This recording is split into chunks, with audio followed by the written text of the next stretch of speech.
Hello students. आज हम start करने वाले हैं revision series for students of CA inter who are going to appear in September 2024।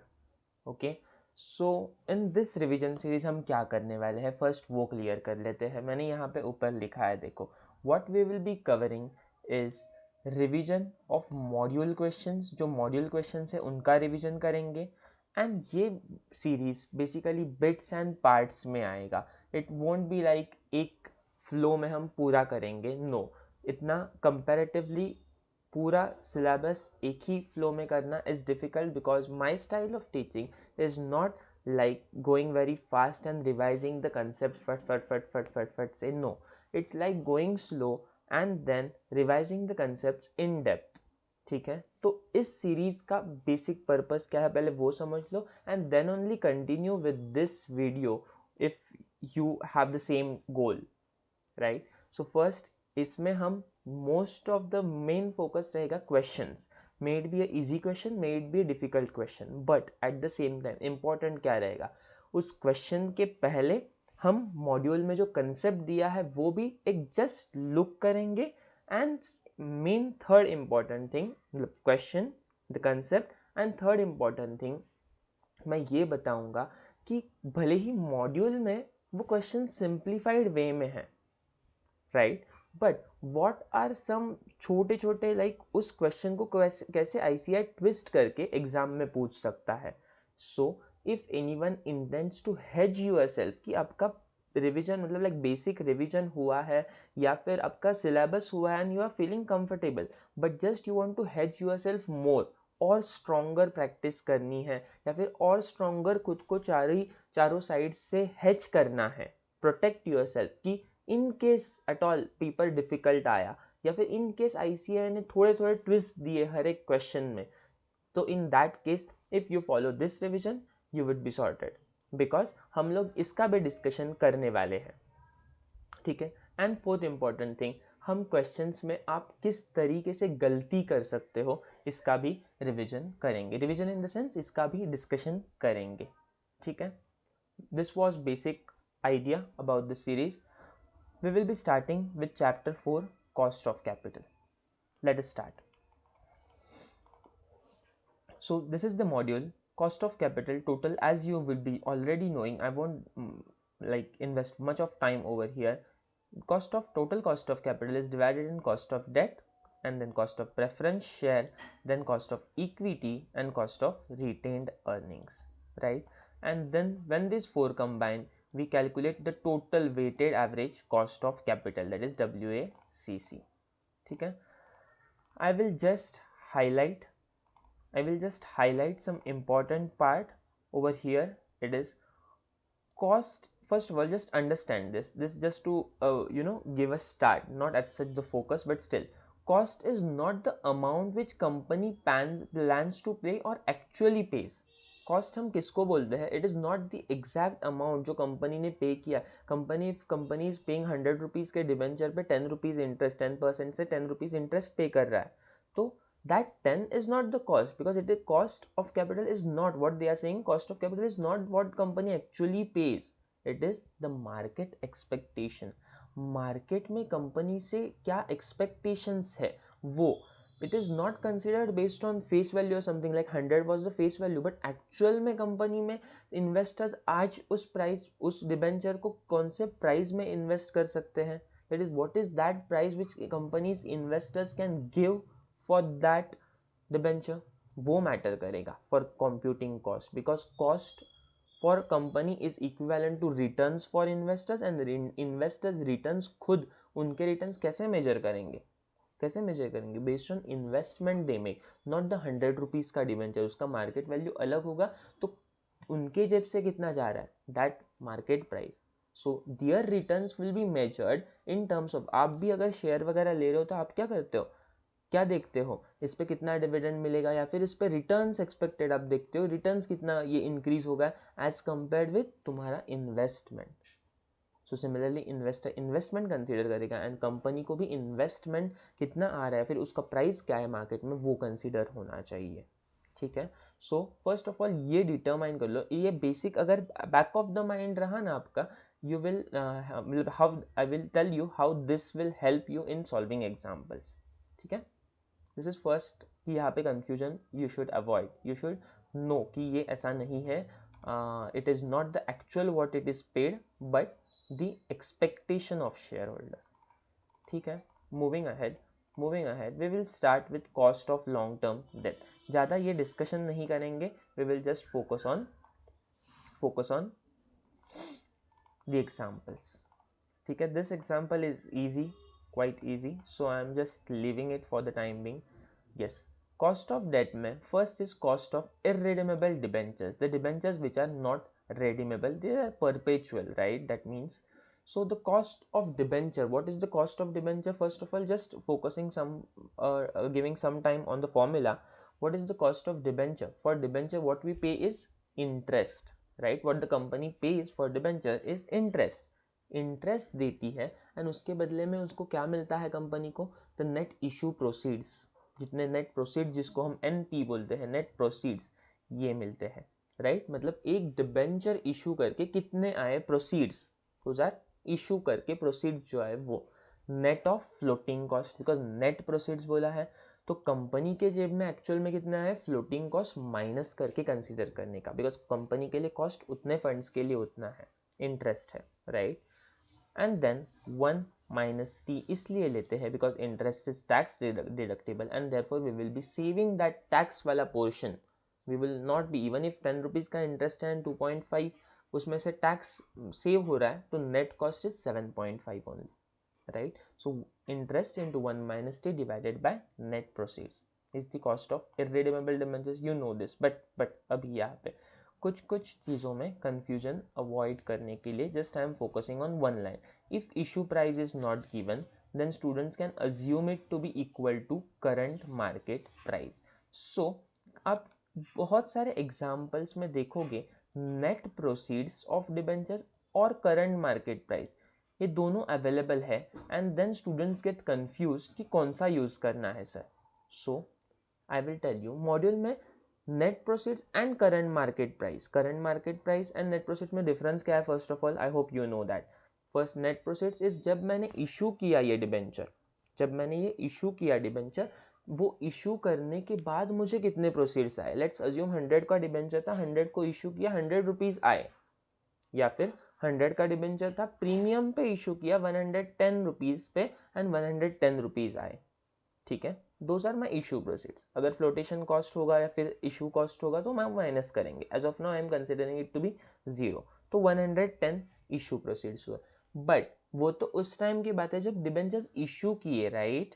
अभी इशू करके टाइम हो गया, लेट्स अज्यूम 2-3 ईयर्स हो गए एंड अभी डिबेंचर्स का market value something different than 110 है. मे बी ज़्यादा हो सकता है, मे बी कम हो सकता है, doesn't matter. As of now I am considering it to be 105. Let's assume 105 है तो current market price is 105, net proceeds उस टाइम आए हुए 110. तो sir in this case when both are given what should you take as net proceeds? या फिर मतलब like what should you take as a denominator? I mean technically you can take any and technically, very technically, neither net proceeds is wrong, neither current market price is wrong. Finance is all about just there are different approaches, right? No approach is completely right or wrong, right? So don't go to try to find कि कौन सा use करना है sir. ICI कभी net proceeds use करता है, कभी current market price. I will show you in the examples below है similar examples. So in such a case don't worry, you can use any of you can use any, but still every time for you it is not possible for in exam to solve by both of them, taking both of them as base denominator, right? अभी तो ये बहुत simple है, interest upon NP into 1 minus t. इतना सा तो exam में इतना ईजी आएगा नहीं. There would be some big question and you would be required to compute in that as a sub question, like, right? So in such case क्या करना है? I will tell you when we look this example. हाँ, first of all जब नहीं दिया तब it assume that issue price to be equal to current market price. Do not assume issue price to be face value. गलती यहाँ पे होती है. वी अज्यूम कि इशू जिस टाइम किया था वो issue price to be face value, उस टाइम का फेस वैल्यू। नो डाउट अगर तुमने अपने फेस वैल्यू किया तो यहाँ पे नेट प्रोसीड्स और करंट मार्केट प्राइस बोला है ना, तो दे आर सेइंग कि net proceeds equal to current market price मान लो, तो आप कोई भी ले सकते हो तो भी सेम ही आएगा आंसर। समझ रहे हो? Do not consider it to be face value. Let us at least start with illustration 1. 5 years ago, Sona Limited issued 12% debentures, irredeemable debentures at 103 at 3 rupees premium to their par value of 100. 100 का debenture था, 103 पे दे दिया, ठीक है। The current market price of this debentures is 94. देखो current market price भी है हमारे पास अभी अवेलेबल, एंड इशू प्राइस उस टाइम इशू कितने पे किया था 5 years ago, 103 पे किया था. So now we have both as a denominator. I hope you are getting. If company pays corporate tax rate at the rate of 35%, calculate the current cost of debenture. आज का debenture का cost कितना है, ठीक है। As you know formula मिल what we paid, interest हमने कितना दिया, 103 का डिबेंचर, उसका फेस वैल्यू 100 है, 12% से ऑन फेस वैल्यू 100 लगेगा interest, that will be 12 rupees, 12 rupees over here, divided by क्या करोगे आप, नेट प्रोसीड्स, उस टाइम के नेट प्रोसीड्स क्या थे, नेट प्रोसीड्स क्या थे उस टाइम के, 103 प्रीमियम आया था, right, divided by 103 into 1 minus tax rate, 1 minus 1 0.35 tax rate दिया है, वो किया, टोटल आ गया, बट इन्होंने 94 लिया है। नाउ यू विल अगेन से सर 94 क्यों, नेट प्रोसीड्स और करंट मार्केट प्राइस गिवन है 94, यू कैन टेक 94। अभी सर ICI ने तो 94 से किया, हमने 103 से किया, तो क्या रॉन्ग आएगा, no not at all wrong नहीं आएगा, बट क्या हमको दोनों वे से करना चाहिए, अगर देखो mostly your intention should be to match the your answer with ICI, ठीक है, match your answer with ICI। कैसे करोगे इसको, कुछ ट्रिक्स हैं, I will tell you now. See, मैं अगर यहाँ पे इन दिस केस अगर आपकी जगह पे मैं होता तो what would I have done, देखो थोड़ा सा अगर आपने ऑब्जर्व किया ना, तो मैं कुछ हिंट्स देता हूँ आपको, हिंट्स देता हूँ। देखो जनरली इशू के टाइम अगर आपको कॉस्ट निकालना है, cost at the time of issue, in that case use issue proceeds, that is net proceeds। And अगर आपको कॉस्ट निकालना है आफ्टर, मतलब after some period, after the issue, यहाँ पे देखो ना इशू कब हुआ था, 5 years ago, तो यूज करंट मार्केट प्राइस। यहाँ पे इशू देखो 5 years ago हुआ था, राइट, सो इन सच केस 5 years ago। दूसरी और एक चीज ध्यान देने की, calculate its current cost. I am not saying this is conclusive evidence कि आपको नहीं करंट कॉस्ट बोला है, करंट कॉस्ट मतलब आज का कॉस्ट, तो आज का कॉस्ट चाहिए तो उनको आज का मार्केट वैल्यू ले लो ना guys, you are getting it. But हाँ, this is not conclusive proof, but या इससे आपको थोड़ा बहुत आइडिया मिल सकता है। ये इशू 5 years ago हुआ था एंड उनको आज का कॉस्ट चाहिए, तो in that case I will always go with current market value, right? I hope you are getting it. I hope you are getting it. ठीक है, moving ahead. Cost of redeemable debentures, अभी redeemable debentures निकालना है।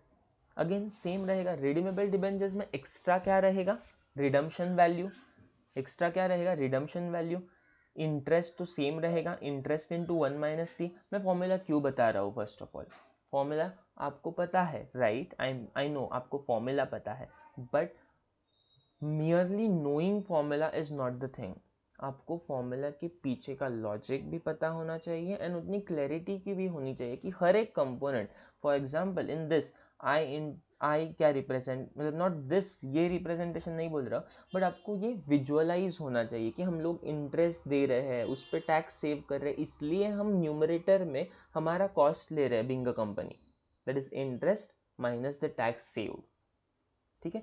Then this component RV minus NP, ये सिर्फ रट के नहीं use, You should understand this, right? Moving ahead,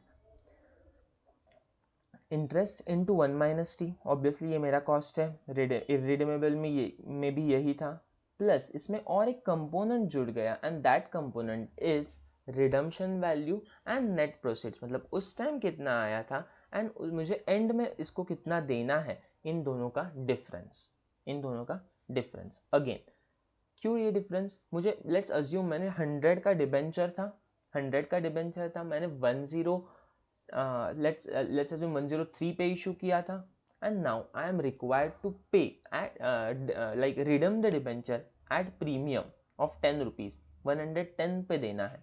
तो in that case this differential 110 minus 103 जो उस टाइम आया एंड अभी जाएगा 110, तो इन दोनों का difference 7 rupees is my cost, but that cost, is it per annum cost?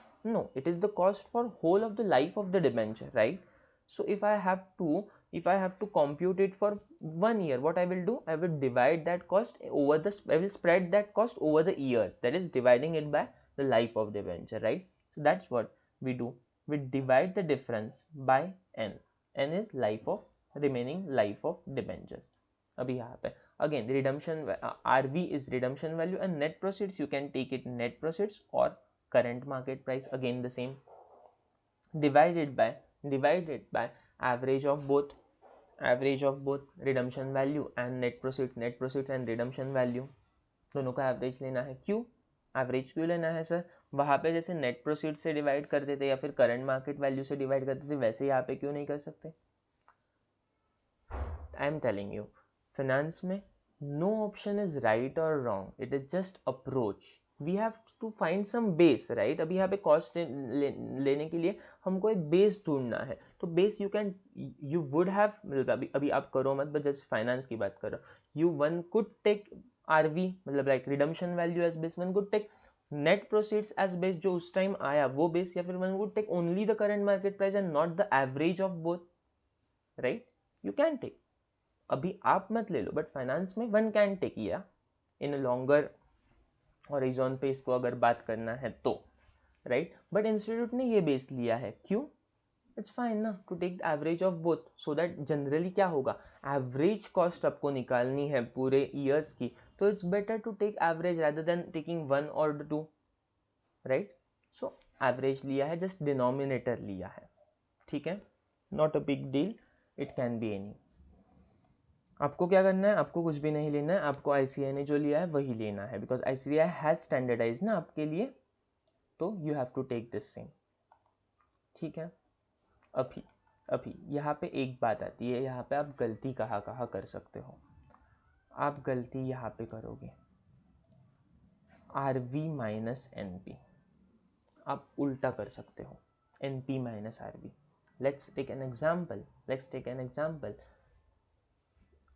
a debenture is issued at premium but discounted normally, redeemed normally, I mean, in that case 10 rupees है, ये हमारा cost नहीं है, -10 होगा cost में से, because हमने issue करते टाइम 100, यहाँ पे redemption value is 100, net proceeds are 110, आते टाइम एट प्रीमियम मैंने इशू किया, तो आया 110, गया only 100, so 10 rupees is my benefit not the cost.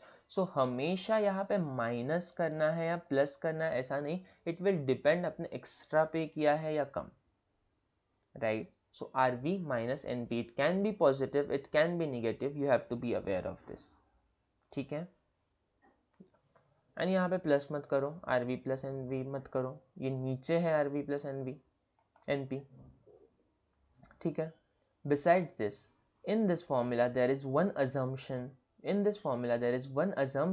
and that assumption is कि this tax deductible is only the interest, is tax deductible and not this premium. If you have, let's assume, redeemed your debentures at premium, 100 लिया and 105 पे redeem किया, in that case this 5 rupees which you are paying extra is your premium for redemption, you will be saving cost on that if it is tax deductible. So in this case it is assumed कि यहाँ पे this premium is not tax deductible, is not tax deductible, ठीक है, इससे tax saving नहीं होगी, PNL में जाके ये डेबिट नहीं होगा जो आप एक्सेस पे करोगे वो, राइट। ये कहाँ पे डेबिट होगा पता नहीं, बैलेंस शीट में जाके may be securities premium, may be reserve and surplus, कहीं से भी हो सकता है, बट टैक्स कॉम्पिटिशन के लिए इसको अलाउ नहीं करेंगे income tax department, this is assume. If at all in any country या फिर in India, if according to tax law अगर ये भी allowable as tax deductible expense, तो इन दैट केस दोनों पे हमारा टैक्स सेव होगा, इंटरेस्ट पे भी होगा, इंटरेस्ट तो होता है, इंटरेस्ट तो होता है, this is for sure. RV minus NP जो डिफरेंस है, एक्सेस 5 रुपीज़ है, एक्सेस 10 रुपीज़ है, जो कुछ भी है वो भी आपके टैक्स सेव करेगा। उल्टा एक्सेस नहीं है बट सर कम है, लाइक 110 पे, लास्ट एग्जाम्पल 110 पे इशू किया था बट 100 रुपीज़ पे रिडम किया, दिस 10 रुपीज़ जो हमको इनकम करके आया, that income, this is not sorry this is income, right, this is not an expense, तो ये टैक्स डिडक्टेबल नहीं, इससे उल्टा टैक्स बढ़ेगा आपका, इससे उल्टा टैक्स बढ़ेगा आपका। तो यहाँ पे वही positive negative will give you the right answer. In such a case what you have to do is 1 minus T, ये जो फैक्टर है ये दोनों को लगाना है, इंटरेस्ट को भी लगाना है and R V minus N P इनको भी लगाना है। So interest into 1 minus T plus R V minus N P upon N, ये सेम फॉर्मूला दोनों जगह पे 1 माइनस टी से मल्टीप्लाई करना है, वही कॉमन बाहर आया 1 minus t, denominator again same रहा, डिनोमिनेटर अगेन सेम रहा। I hope you are getting it, I hope you are getting it, ठीक है। यहाँ पे एक बड़ी इंपॉर्टेंट बात लिखी गई है, in absence of any specific information students में use any of the above formula to calculate cost of debt with logical assumption. अगर आपको दिया नहीं है कि whether R V minus N P, whether R V minus N P is tax deductible और not, जो आप प्रीमियम पे रिडम कर रहे हो, whether that is tax deductible और not, you have to first make a logical assumption, आपको assumption करना है, डायरेक्टली सॉल्व नहीं करना। आई डोंट नो मार्क्स मिलेंगे नहीं मिलेंगे, दैट इज बाद वाला बात, when we are preparing we will prepare for our best। अगर यहाँ पे specific लिखा है कि you have to make an assumption and then do the formula, then calculate या फिर solve the problem, first make an assumption and then go on solving the question, directly मत जाओ, ठीक है, directly मत जाओ, this is for your safety। moving ahead, a company issued 10,000 debenture, illustration 2 हम देखते हैं अभी, a company issued 10,000 10% debentures of ₹100 each at a premium of 10% on 1/4/23 to be matured on 1/4/28. The debentures will be redeemed on maturity. Compute the cost of debentures assuming 35% as tax rate, assuming 35% as tax rate। अभी यहाँ पे देखो क्या current market price दिया है। First of all, let us go slowly. A company issued 10,000 debentures, 100 rupees पे issue किया, 100 rupees का डिबेंचर है at a premium of 10%, at a premium of 10%, मतलब किस पे कितने पे इशू किया, 110 पे, 110 पे।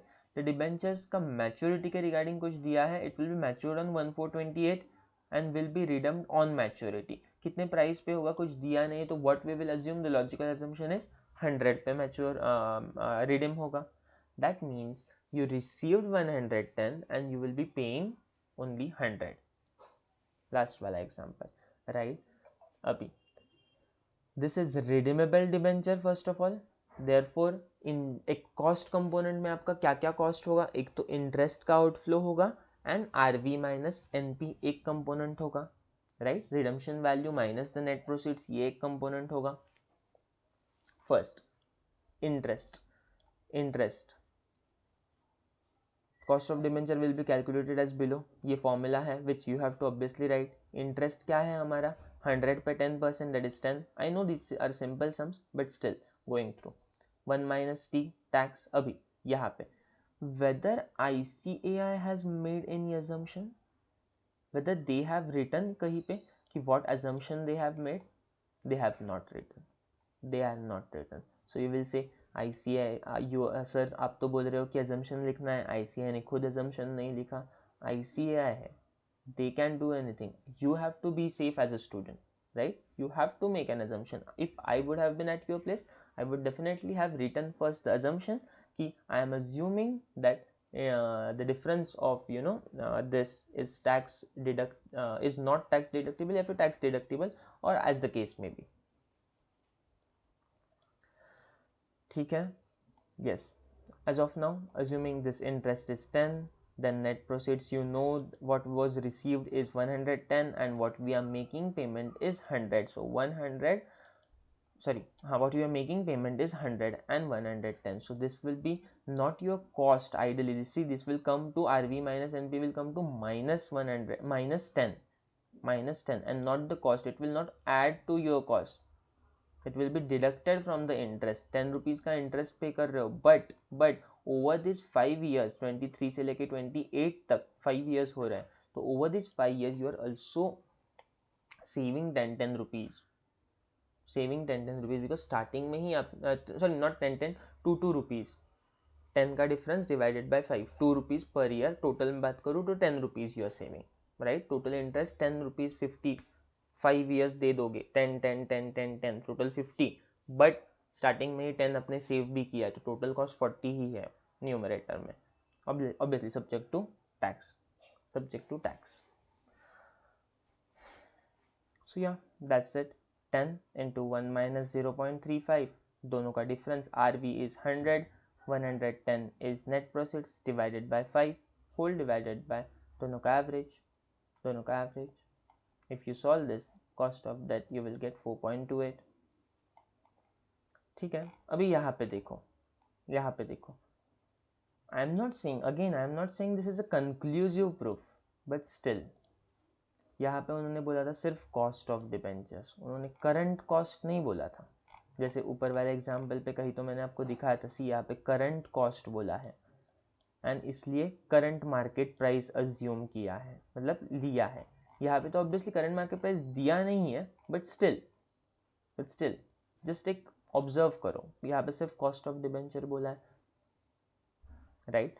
यहाँ पे भी ऑब्वियसली पास्ट में इशू था डिबेंचर, यहाँ पे भी ऑब्वियसली पास्ट में इशू था, but they were looking for just average cost, current का वगैरह ऐसा कुछ मतलब ये नहीं था, फोकस नहीं था. Moving ahead, illustration 3. A company issued 10% debentures of ₹100 each at par on 1/4/2018 to be matured on 1/4/2028. So कितने साल हुए? 19 से लेके 28 तक 10 years हुए. The company wants to know cost of its existing debt on 1/4/23. अभी देखो, हाँ यहाँ पे देखो what we were discussing right now. The cost of existing debt बोला है on 1/4/23 स्पेसिफिकली बोला है कि 1/4/23 पे पास्ट में इशू हुआ है, 1/4/2018 में इशू हुआ है, but they want to know the cost at 1/4/2023 when the market price of that, and उसी कंटिन्यूएशन में बोला है व्हेन द मार्केट प्राइस. यहाँ पे क्लियरली हिंट्स मिल रहा है कि you have to consider market price and not the issue proceeds, right? Net proceeds I mean. या compute the cost of existing debentures assuming 35% tax rate. Very easy question. 10% debentures of ₹100, तो cost क्या हुआ interest का? First of all redeemable है, yes redeemable है. Outflows क्या क्या होंगे हमारे? Interest will be the one outflow and difference between redemption value and net proceeds, right? What is the interest? Interest is 100 into 10%, clearly दिख रहा है. Interest is 100 into 10%, that is 10 rupees per annum, plus और minus what redemption value minus net proceeds. अभी net proceeds कितने थे? 100. And what is redemption value? Sorry, net proceeds कितने थे? 100 थे, बट हमने वही बोला ना, नेट प्रोसीड्स और current market value. So in this case we have to consider current market value and net proceeds भी 100 थे. ये ईच एट पार यहाँ पे बोला है, राइट? ईच एट पार यहाँ पे बोला है, तो दोनों you can consider. But however looking at the question, what I feel या फिर what you should feel ideally is the question is hinting कि current market cost, existing debt, ये सब हिंट्स है कि please use market price of debentures. and that's why we will be using 80 as net proceeds. What is redemption value? Redeem कितने पे होगा ये debenture? Redeem का कुछ बोला है एट प्रीमियम वगैरह? नो, तो वी विल अज्यूम कि 100 पे ही रिडीम होगा normally. If nothing is given then 100 पे ही रिडीम होता है. Even nothing is given in debenture agreement तो भी 100 तो नॉर्मल एट पार रिडीम होगा, right? So first 10 interest plus minus क्या होगा? ये redemption value, that is 100 minus current market price 80, that is 20 rupees, right? So 10 will be your interest on debenture, current market price 80, redemption value 100, period of debenture is 5 years. Period of debenture should ideally be 10 years, right? 1/4/2018 to mature on 1/4/2028. However, the company wants to know cost of its existing debt. तो remaining maturity यहाँ पे अपने अगर remaining life N was remaining life of debenture, यहाँ से आगे कितना बचा है वो हम कंसिडर करेंगे. Remaining life period of debenture, remaining period of debenture is 5 years and tax rate is 35%. सो ये अगर सारे इनपुट्स आप डालोगे, 10 is interest, 1 minus tax deduction, then 100 minus 80 that is 20 divided by 5 and ये average दोनों का 100 plus 80 by 2. यहाँ पे भी टैक्स डिडक्टिबल के आप दोनों assumptions ले सकते हो. You can take any of the assumption. कुछ दिया नहीं है, ठीक है? कुछ दिया नहीं है. I hope you are getting it. I hope you are getting it. What is difference between this sum and this sum? यहाँ पे लाइफ ऑफ डिबेंचर भले 10 years थी but still we went with denominator 5. Why? This is because हमने current cost बोला था उन्होंने, I mean existing debt का cost बोला था, एग्जिस्टिंग डेट का कॉस्ट, और हमने करंट मार्केट प्राइस लेके किया था. तो आज का मार्केट प्राइस है तो आज से आगे हम देखेंगे, नॉट पूरा. इसके पहला question, they wanted to calculate the cost of debentures for whole of the life issued at premium to be matured from 23 to 28, right? It will be redeemed on maturity. यहाँ पे कोई स्पेसिफिक ऐसा बोला नहीं था आज के दिन का वगैरह निकालो. So in that case when we take current market price, अगर प्राइस आज का है तो टोटल यहाँ से आगे वाला कॉस्ट भी आज का कंसिडर करेंगे, ठीक है? सो दैट मीन्स हमने यहाँ पे 5 years कंसिडर किया. Cost of debt using present value method. क्या यहाँ पे प्रेजेंट वैल्यू का कहीं पे था? नो, यहाँ पे हमने प्रेजेंट वैल्यू नहीं ले रहे थे. Redemption value minus net proceeds, ये डिफरेंस ले रहे थे, भले डिफरेंस ले रहे थे बट हम time value of money consider नहीं कर रहे थे. वो redemption price at that point 110 है. 10 years के बाद 110 पे आप रिडीम करने वाले हो. Do we use to consider कि 110 की आज की वैल्यू क्या है? नहीं, हम लोग डायरेक्टली 110 और फिर जो भी फॉर्मूला है नेट प्रोसीड्स के साथ माइनस करके वगैरह लेते थे, बट डायरेक्टली 110 लेते थे. आई मीन टू से कहीं पे भी उसको डिस्काउंटिंग वगैरह नहीं करते थे, right? So above all formulas like 1 या 2 या 3 हमने देखे, वो all were based on I mean all were not based on time value of money. उसमें टाइम वैल्यू ऑफ मनी कहीं पे भी कंसिडर्ड नहीं था. यहाँ पे हम time value of money consider करेंगे.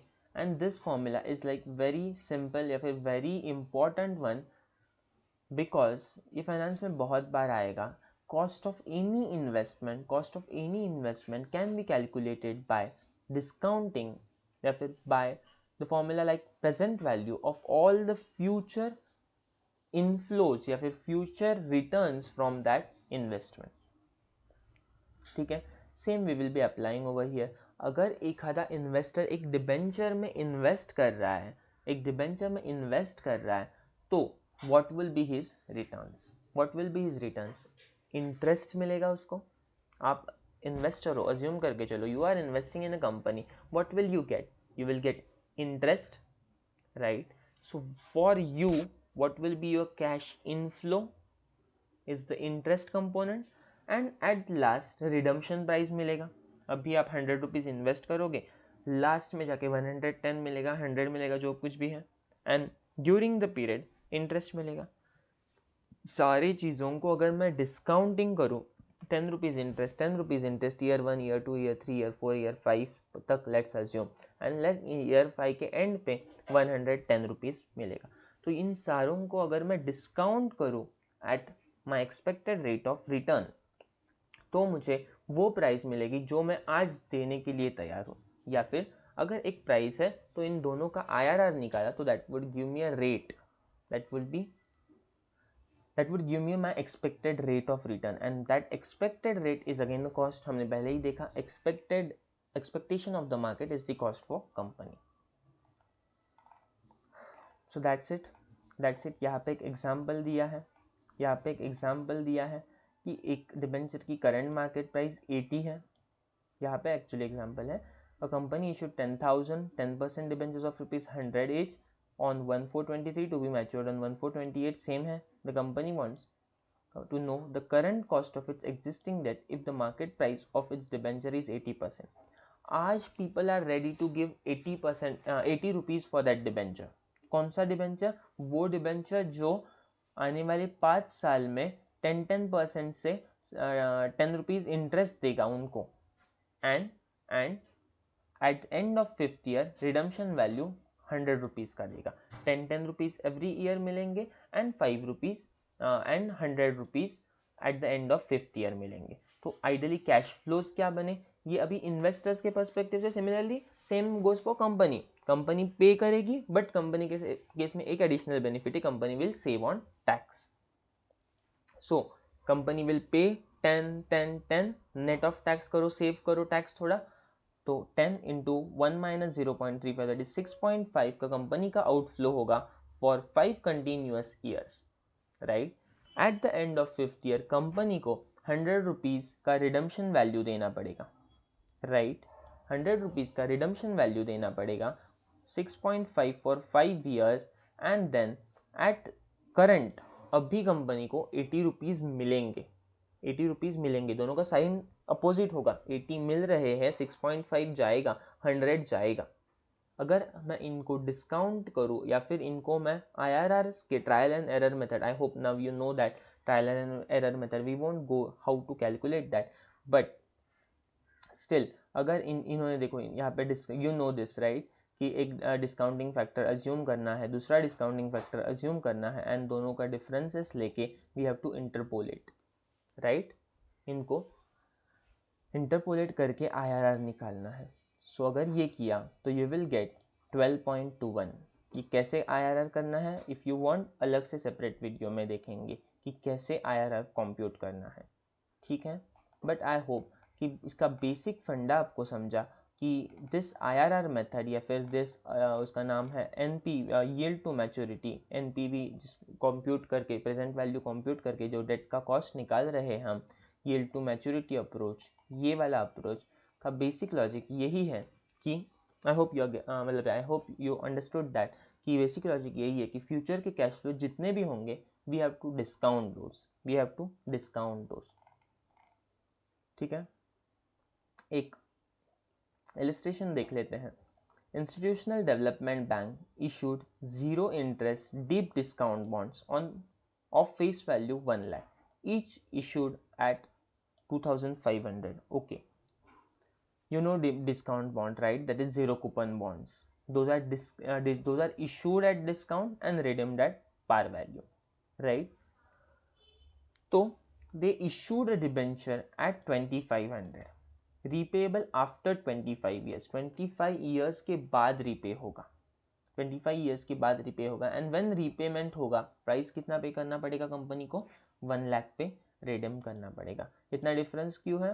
डिफरेंस है because first of all period भी बड़ा है 25 ईयर्स का, एंड दूसरी बात ये ज़ीरो कूपन बॉन्ड है, इस पर कोई इंटरेस्ट वगैरह नहीं है बीच में, तो उसका भी फैक्टरिंग करना पड़ेगा।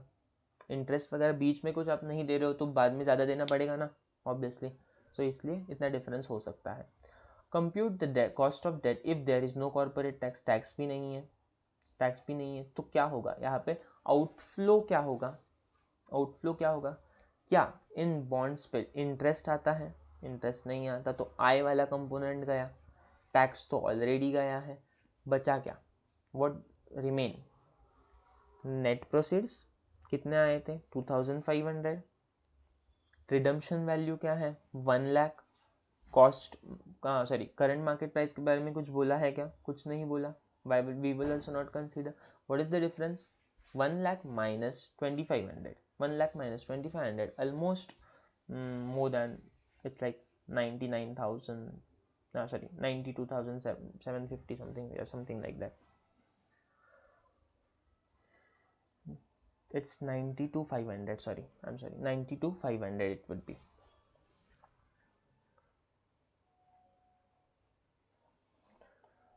ठीक है, तो हाँ, बट हमको ये दिस मेथड से निकालना है, दिस मेथड से निकालना है. Which method? NPV method. NPV method.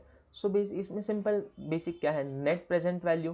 What is my outflow? I will equate that with my inflow. I will equate that with my inflow. हमने देखा आउटफ्लो में कंपनी के लिए आउटफ्लो इंटरेस्ट है नहीं. आउटफ्लो जो ओनली आउटफ्लो है is after 25 years. After 25 years 1 lakh rupees. 1 lakh rupees. तो so can I say like this कि अभी मुझे जो मिला है equating that with 1 lakh rupees, 2500 what I have received now is equal to 1 lakh. उसको मैं डिस्काउंट करूंगा. 1 lakh divided by 1 plus R to the power N. 1 plus R to the power N. 1 plus R to the power N को यही तो compounding होता है, यही तो डिस्काउंटिंग होता है. डिवाइड किया तो डिस्काउंटिंग, मल्टीप्लाई किया तो कंपाउंडिंग. या फिर other way round I can say like this, आज 2500 का investment at the rate of R rupees. Let's assume, वही तो रेट हमें निकालना है ना, calculate the cost of debt. Let's take it R, या फिर cost of D K D ले लो आप. 1 plus K D to the power N. To the power N यहाँ पे क्या है? 25. 1 plus R to the power 25. Can I say like this, 2500 into 1 plus r to the power 25 will give me 1 lakh rupees at the end of year 25, right? So अगर मैं इस equation को solve करूँ, अगर मैं इस इक्वेशन को solve करूँ, यहाँ पे उन्होंने ट्रायल एंड एरर मेथड से भी करके दिखाया है आपको, आपको इससे भी आ सकता है. 1 लाख, ये देखो 1 lakh equal to 2500 into 1 to the power 1 plus R to the power 25. ये सॉल्व कैसे करना है? कैलकुलेटर पे we have one option, otherwise like you, I hope you know that, right? Root 12 times root and then computing, right? So then likewise you can find the value of r. या फिर आप trial and error method से करो. एक assume करके चलो कोई तो इंटरेस्ट रेट, दूसरा अज्यूम करके चलो एंड देन इंटरपोलेट दैट. ठीक है, इफ़ यू डू तो आपका आएगा 15.89%, I guess. I don't know, I have not computed it, but I hope कि आपको समझा है ये. ठीक है, obviously there was this interest plus वो वाला method about, not considering time value, but obviously हम इस कंटेक्स्ट में बात कर रहे थे तो इसलिए they have solved it. But या एग्जाम में आपको लिखा रहेगा कि कौन से मेथड से करना है. ठीक है, ठीक है. And then comes amortization of bond. Amortization of bond, I guess हम ये बॉन्ड वाला कंप्लीट करेंगे एंड देन ख़त्म करेंगे. Illustration 5, amortization of bond. I hope you know amortize bond amortize होता है over the life. Over the life मतलब let's assume, यहाँ पे देखो example, RBML is proposing to sell 5-year bond of ₹5,000 at 8% rate of interest per annum. 5,000 का bond है, 8% interest मिलेगा. The bond will be amortize equally over its life. मतलब life क्या है? 5 years का लाइफ है, इक्वली अमोर्टाइज होगा. Total 5,000 का बॉन्ड है over the 5 years. So per year कितना? 1,000 रुपीज. सो पर ईयर 1,000 रुपीज रिडीम्ड होते जाएगा. लाइक 5,000 आए, eight the end of 1 year 1,000 दे दोगे आप. इंटरेस्ट तो दोगे, इंटरेस्ट अलग से चल रहा है, बट 1,000 रिडीम होगा. Next year eight the end of year 2 again 1,000 redeem होगा. नेक्स्ट ईयर अगेन 1,000 रिडीम होगा. तो now in this case interest competition थोड़ा थोड़ा चेंज होगा, बिकॉज अभी हर बार इंटरेस्ट 5,000 पे नहीं मिलेगा. 5,000 eight the end of year 1, sorry at the start of year 1, ठीक है, उस पर पूरा कंपनी ने 5,000 पे इंटरेस्ट दिया, बिकॉज पूरे 1 year फर्स्ट ईयर पूरे 5,000 यूटिलाइज किए ना कंपनी ने इन्वेस्टर्स के, तो 5,000 पे इंटरेस्ट दिया. सेकेंड ईयर में अभी 1000 रिडीम किया eight the end of year 1, right, बचा ओनली 4000, अभी इंटरेस्ट 4000 पे मिलेगा। Eight the end of year 2 again 1000 redeem किया, अभी बचा 3000। Now for this third year again 3000 पे इंटरेस्ट मिलेगा, coming two year end, third year and again 1000 redeem होगा। समझ रहे हो बात को? तो इंटरेस्ट भी कम कम अमाउंट पे कैलकुलेट होगा। तो फर्स्ट ऑफ ऑल ये देखो यहाँ पे इन्होंने इंटरेस्ट कंप्यूट किया है। फर्स्ट ईयर के लिए पूरे 5000 पे इंटरेस्ट पे होगा, because at the end of year 1 we will be redeeming 1000 rupees. तो पहले ईयर के लिए पूरा का पूरा 5000 पे 8% interest, that comes to 400। Second year पे 4000 पे इंटरेस्ट, थर्ड ईयर में 3000 पे इंटरेस्ट, फोर्थ ईयर में 2000 पे इंटरेस्ट, एंड फिफ्थ ईयर में, लास्ट ईयर में 1000 पे इंटरेस्ट। लास्ट ईयर के लिए 1000 पे इंटरेस्ट, एंड लास्ट ईयर के एंड पे हम 1000 रिडीम कर देंगे, राइट। सो दीज आर 8% से 1000 रिड्यूसिंग बैलेंस मेथड पे हम इन्होंने इंटरेस्ट कैलकुलेट किया है। Now what we will do, how will we compute the calculate, क्या बोला है, present value for investors if you expect minimum rate of return. तो यहाँ पे इन्होंने रेट ऑफ रिटर्न ऑलरेडी दिया है 6%। रेट ऑफ रिटर्न उन्होंने ऑलरेडी दिया है, expectation of the customer, sorry of the investor already दिया है। So what you have to compute the present value. तो प्रेजेंट वैल्यू मतलब कितना इन्वेस्ट करेगा, ही एक्सपेक्ट 6%। जो भी इन्वेस्टमेंट है उसको पता है फ्यूचर में इस बॉन्ड से कितना आएगा मुझे पैसा, 400, 320, 240, 160, 80 एंड प्लस 5000 का रिडम्पशन प्रोसीड्स, राइट। ये इसको पता है over the period obviously, but and he expect 6%। तो व्हाट विल ही कंप्यूट कि अगर मैं 6% से देखने जाऊँ, अगर मुझे इतना इतना रिसीव होने वाला है तो आज मैं कितना इन्वेस्ट करूंगा, that's it, right. So that would be the present value of this future cash flows. ठीक है, अभी फ्यूचर कैश फ्लोज क्या है in this case, future cash flows are 400 first year end, 320 second year end, third year end, fourth year end, fifth year end, ये interest वाले हो गए। But at the same time maturity proceeds भी है, यहाँ पे आप गलती कर सकते हो, कि ऑब्वियसली आप कंप्यूट सही से करोगे, 5 ईयर का अमोर्टाइजिंग बॉन्ड है ना, आप कंप्यूट ऐसे ही करोगे। And what you will do, you will take interest like यहाँ पे जैसे हमने किया था ऊपर, ये 0 ईयर अभी तो कंप्यूट करना है, 1 to 5 years you will take जो इंटरेस्ट है different, and then fifth year के एंड पे 5000 ले लोगे आप, which is wrong. You don't have to consider 5000 at the end of fifth year, because वो एंड ऑफ फिफ्थ ईयर पे नहीं आने वाले, it will come over the period. So first year के एंड पे मुझे कितने मिलेंगे, 1000 मिलेंगे प्लस 400 का इंटरेस्ट मिलेगा। सेकेंड ईयर के एंड पे फिर से 1000 मिलेंगे प्लस 320 का इंटरेस्ट मिलेगा। सो मेरा कैलकुलेशन कैसे होगा, फर्स्ट ईयर के एंड पे मुझे 1400 मिलेंगे, सेकेंड ईयर के एंड पे 1000 प्लस 320 अगेन 1320 मिलेंगे, थर्ड ईयर के एंड पे 1240 मिलेंगे। देखो इंटरेस्ट के वजह से कम कम होते जा रहा है एंड बेस 1000 रुपीज कॉन्स्टेंट है, ठीक है। तो these are your cash flows for 5 years, 1000 plus the interest, 1000 plus respective interest, and उसको मैं डिस्काउंट करूंगा। पहले 1000 को 1 प्लस आर, आर क्या है यहाँ पे 6 है, तो 1 plus 0.6 comes to 1.06 to the power n, first year का no to the power 1, second year का जो भी है what is it, what are my मतलब एक्सपेक्टेड रिटर्न्स, रिटर्न क्या आने वाला है, मुझे क्या मिलेगा 1320 cash flow, 1320 divided by 1.06, third year के एंड पे 1240 divided by 1.06 to the power 3, fourth year के एंड पे 1160 to the power 1.06 to the power 4, fourth year के एंड पे, एंड फिफ्थ ईयर के एंड पे 1.06 टू दी पावर 5, एंड मिलेगा क्या 1080। अगर ये सॉल्व करोगे तो यू विल गेट क्या, जो फ्यूचर कैश फ्लोज है मेरे उनका प्रेजेंट वैल्यू मिलेगा, and at the rate of 6% मिलेगा, right. At the rate of 6% is expectation that is given, and अगर that investor is expecting 6% and this future cash flows ये आने वाले हैं, तो how much he will invest, how much he will be willing to invest is 5 to 6 because ये present value है। जो future में आएगा उसका प्रेजेंट वैल्यू आज का वैल्यू 5262 है, तो he won't at all give 5262 से ज़्यादा नहीं देगा पैसा, वो ज़्यादा नहीं देगा पैसा। वो अगर ज़्यादा दिया तो उसको 6% उसका टारगेट रिटर्न नहीं मिलेगा, उसको 6% टारगेट रिटर्न में नहीं मिलेगा। If you invest more, because cash flows तो कांस्टेंट है ना, अभी यही फिक्स होने है, आने वाले हैं, so he won't invest more than 5262, right?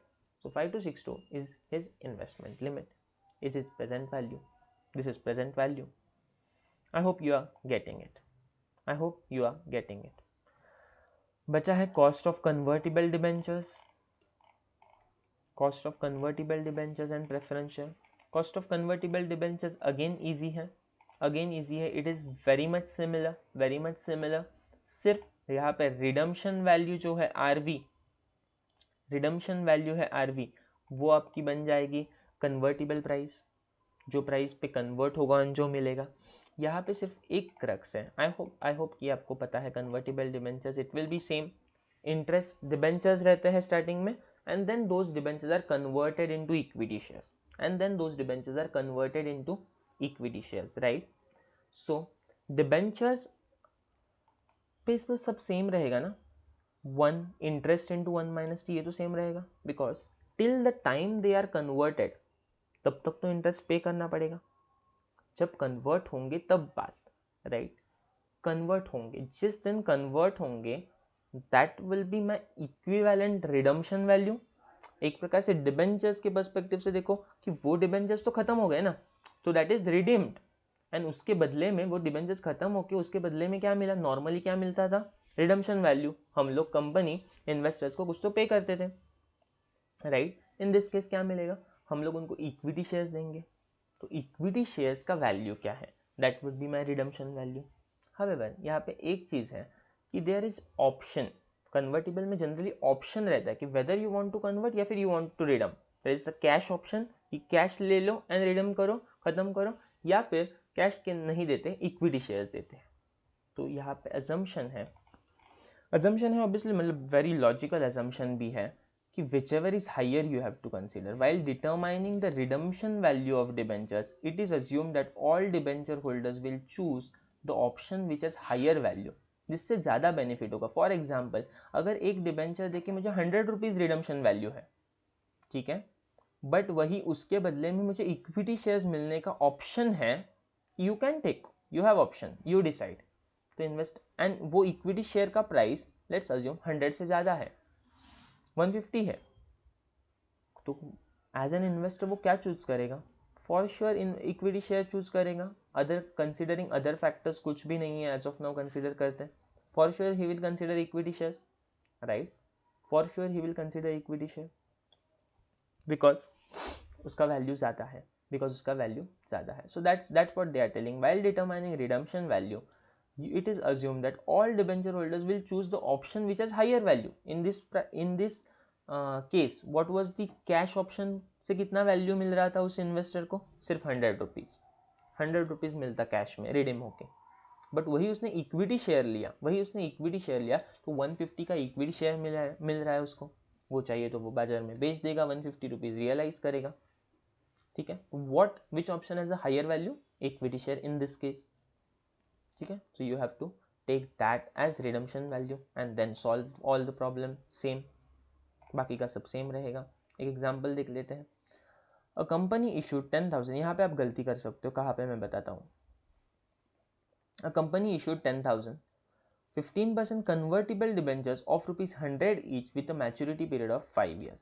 At maturity, the debenture holders will have an option to convert the debentures into equity shares of the company in the ratio of 1:10, that is 10 shares for each debentures। लिखा है clearly कि एक debenture के बदले में 10 shares मिलेंगे, ठीक है? The current market price of equity shares is 12, यहाँ पे गलती मत करना, डिबेंचर्स का मार्केट प्राइस वगैरह नहीं बोल रहे, they are saying equity shares का market price is 12 each, and historical growth rate of the shares is 5% per annum 5% से ये शेयर का प्राइस बढ़ जाता है, so now tell me compute the cost of debentures assuming 35% tax rate. First of all simple से start करते हैं, cost of debentures है, interest would be my first outflow, as a company. Interest क्या आएगा इस पर, क्या आएगा, 100 रुपीज़ पे 15%, 100 रुपीज़ पे 15%, that is 15 rupees, that will be my interest.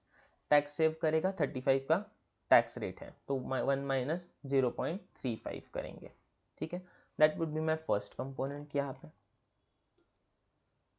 Right.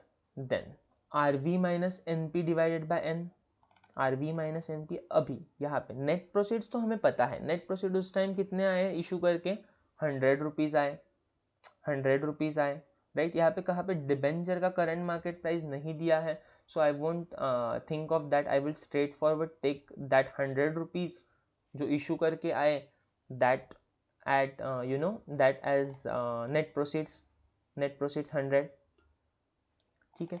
Now the question is मैं रिडम्पशन वैल्यू क्या ले लूँ इन दिस केस। अगर कैश ऑप्शन लोगों ने चूज किया तो मैं 100 रुपीज़ पे करूँगा।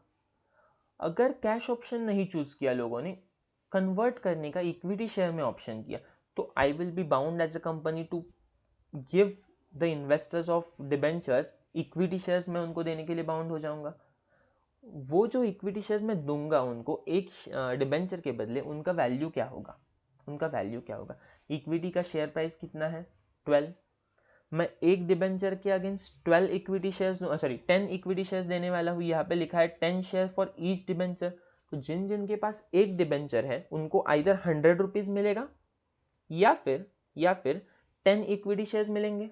10 इक्विटी शेयर्स का मार्केट वैल्यू क्या है, 10 इक्विटी शेयर्स का मार्केट वैल्यू है 10 equity share number 10 into 12, but ये तो आज का मार्केट वैल्यू है, 10 इंटू 12 120, आज का मार्केट वैल्यू भी ज़्यादा है, आज का मार्केट वैल्यू भी 100 से ज़्यादा है, 120। सो यही पे समझ रहा है कि an investor will always prefer this, ठीक है। और उसमें ग्रोथ बोला है, अगर डिक्लाइन होता तो ठीक है, वी विल क्वेश्चन कि 120 कम होके 100 से नीचे जाएगा तो प्रॉब्लम आएगा, बट यहाँ पे ग्रोथ लिखा है, तो 120 आज का वैल्यू प्लस ग्रोथ होगा, 1.05 टू द पावर 5 ईयर्स बोला है ना। And historical growth rate of the share is 5% per annum वो 5% से बढ़ जाता है। सो आज जिसका प्राइस 12 है, आज जिसका प्राइस 12 है वो हो जाएगा 12 into 1 plus 0.05 to the power 5 after 5 years. एंड ऐसे हमें कितने शेयर्स मिलेंगे, एक डिबेंचर होल्डर को 10 शेयर्स मिलेंगे। So that is total value कितना मिलेगा, 10 shares into 12 into 1 plus 1.05 to the power 5, that comes to total 153। सो ये कैश ऑप्शन हो गया। अगर कैश ऑप्शन इन्वेस्टर ने चूज किया तो 100 रुपीज़ मिलेंगे, बट वही इक्विटी वाला ऑप्शन चूज किया कन्वर्ट करने का, तो उसको 10 शेयर्स मिलेंगे जिनका टोटल वैल्यू उस टाइम पे एक्सपेक्टेड है 153 होगा, 153 होगा। So in that case, tell me, what will an investor choose? A rational investor will always choose 153 over 100, right? And therefore हमें रिडम्पशन वैल्यू क्या लेना चाहिए, 153 लेना चाहिए on a conservative basis. 153 will be taken as redemption value as it is higher than the cash option. So ये 153 आ गया। 100 तो हमें पता था इशू प्राइस था, डिवाइडेड बाई 5 ओवर पे स्प्रेड कर दिया हमने ये टोटल कॉस्ट, एंड यहाँ पे नीचे average again same, the formula remains the same. I hope आपको ये समझ रहा है, आई होप आपको ये समझ रहा है। Alternatively convertible debenture using present value method find out किया है, प्रेजेंट वैल्यू मेथड से फाइंड आउट किया। कैश फ्लोज क्या क्या है, 1 to 5 years, they are saying 9.75, ये कैसे आया, 15 का इंटरेस्ट था, उसको टैक्स डिस्काउंट किया, टैक्स का फैक्टर लगाया तो 9.75 5 ईयर्स तक जाएगा मेरा। एंड 5th ईयर के एंड पे 153 जाएगा, 5th ईयर के एंड पे 153 का वैल्यू इक्विटी शेयर, उसका भी तो प्राइस है, eight the end of 5th year जाएगा। आज कितना मिला, 100 मिला, 100 और ये आगे वाले आउटफ्लोज कंपेयर अगर मैं करूँ तो इंटरपोलेट करके मुझे IRR मिल जाएगा, दैट कम्स टू 17.43, एंड यहाँ पे 16.09 आया प्लेन मेथड से, यहाँ पे प्रेजेंट वैल्यू मेथड से 17.43 आया। You can solve by any method, but यहाँ पे जस्ट ये इलस्ट्रेशन था, इलस्ट्रेशन इन द सेंस ये एक्सप्लेनेशन के लिए था इस कंसेप्ट के नीचे, देयरफॉर इन्होंने कुछ मेथड वगैरह नहीं बताया, बस दोनों मेथड से कंप्यूट करके दिखाया, ठीक है। आपको एग्जाम में मेथड आएगा। And that's it, here we complete the questions of cost of debentures, cost of preference share थोड़ा इजी है कंपेरेटिवली, मतलब लाइक कंपेरेटिव इजी से ज़्यादा बेटर, इतना लेंदी नहीं है. And then comes cost of equity shares, जो थोड़ा टाइम लेगा. And then retained earnings, and then weighted average cost of capital, and then we will complete the chapter. Then we will solve test your knowledge questions. Mock test तब तक आया रहेगा. आज आपका mock test है, I know. तब तक mock test भी आया रहेगा. So we will solve that. I hope you are clear. We will end the lecture over here.